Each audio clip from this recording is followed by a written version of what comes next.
It's often said that the world is a place where the good are rewarded and the bad face the consequences of their actions. But what happens when someone who was once seen as good, someone who had all the virtues we admire, slowly changes and becomes something entirely different?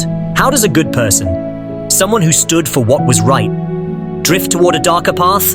We might think of stories we've heard of friends, family members, or even ourselves where things just didn't feel right anymore.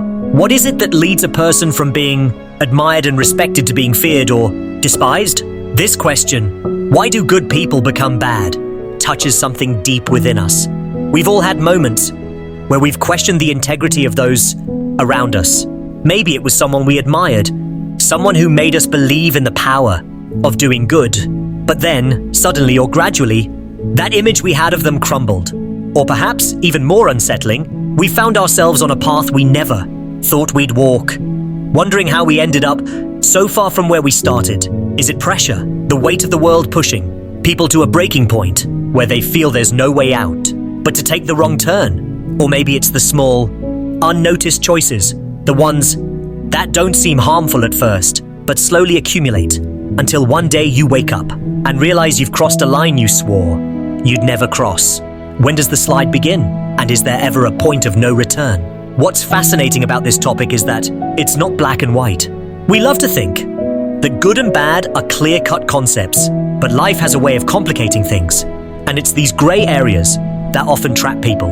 A person may not wake up one day and decide, I'm going to be bad from now on. No, it's more subtle than that.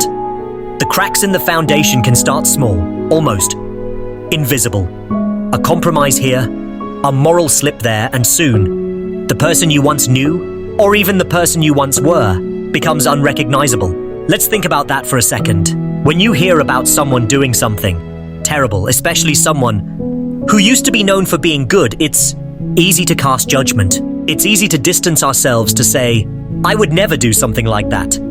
But what if, under the right circumstances, any of us could? That's the uncomfortable truth, isn't it? The possibility that good people don't always stay good, and that includes us. It's a scary thought, one we'd rather avoid, but it's also why this question matters so much.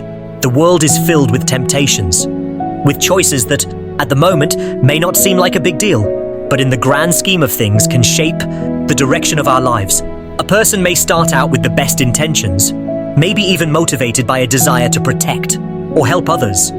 But as they encounter the challenges of life, the disappointments, the failures, the betrayals, they might start to feel justified in bending the rules. What happens when a good person feels like they've been wronged? Maybe they've been betrayed by someone close to them. Maybe they've been treated unfairly at work, constantly overlooked despite their hard work. Slowly, resentment builds up. And here's the thing about resentment.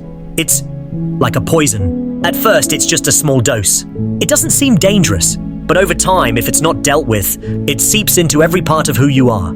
It distorts your view of the world, of people, and eventually, of yourself. Resentment tells you that you deserve more, that the world owes you. And once you start believing that, it's easy to justify actions that, in another time, you would have condemned. Suddenly, cutting corners, lying, or even hurting others becomes something you can rationalize. After all, the world hasn't treated you fairly. Why should you play by the rules? Then there's fear.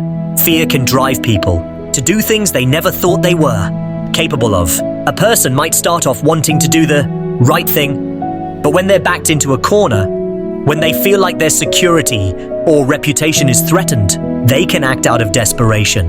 And desperation, as we all know, can make even the best of us act in ways we later regret. Think about the last time you were really scared, so scared, that you felt like you had no control over the situation. It's in those moments of vulnerability that people are most likely to make decisions they'll later regret. And if those decisions are made repeatedly, if someone feels like they have to protect themselves at all costs, the line between good and bad starts to blur. They become someone they don't recognize, and maybe they don't even care anymore, because survival or success or revenge has become their only focus. It's not always fear or resentment, though. Sometimes good people become bad simply because they're tired of fighting, tired of always doing the right thing when it seems like no one else is. Imagine always being the one to take the high road, always being the one to do what's expected, while watching others take shortcuts and reap the rewards. That kind of frustration builds over time. It's exhausting, and after a while, a person might decide that they're done playing by the rules. If doing good doesn't get them anywhere, why not try something different? In these situations, it's not that the person wakes up and decides to be bad. It's more like a slow erosion of their values, a gradual wearing down of their patience, their hope, their belief that doing good is even worth it anymore. They lose sight of who they were, and they start to justify behaviors they once would have condemned. And let's not forget about influence. We like to think that we're in control of who we are, but the truth is we're all influenced by the people around us, by the culture we live in, by the environments we spend time in. A good person might find themselves surrounded by others who don't share their values, and over time the pressure to fit in can be overwhelming. Little by little they might start to adopt the behaviors of those around them, telling themselves that it's just temporary, that they're just going along with it for now. But before they know it, they've become someone they never thought they'd be. It's easy to sit back and judge, to look at someone who's done wrong and think, I would never do that. But the reality is that any of us could, under the right circumstances. We're all human, and we're all vulnerable to the pressures, the fears and the temptations that can lead us astray.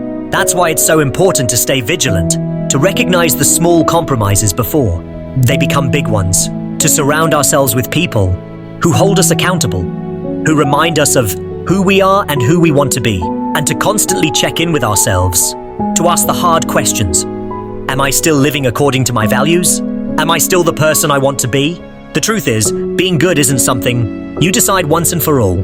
It's something you have to decide every day, in every situation. It's a constant choice, a constant effort, and sometimes it's a lot harder than we'd like to admit. So why do good people become bad?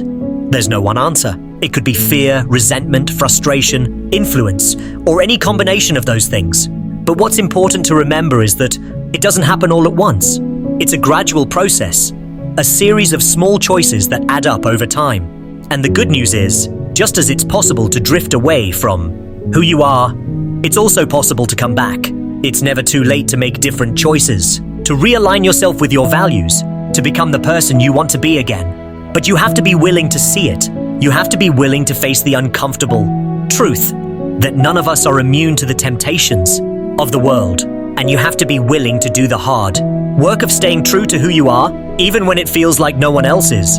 In the end, being good isn't about never making mistakes. It's about recognizing when you've strayed, owning up to it, and making the choice to do better. Because no matter how far you've gone down the wrong path, there's always a way back. The question is, are you willing to take it? And that's the part that keeps us curious, isn't it? Whether or not we or anyone can really stay good in a world that constantly challenges that goodness.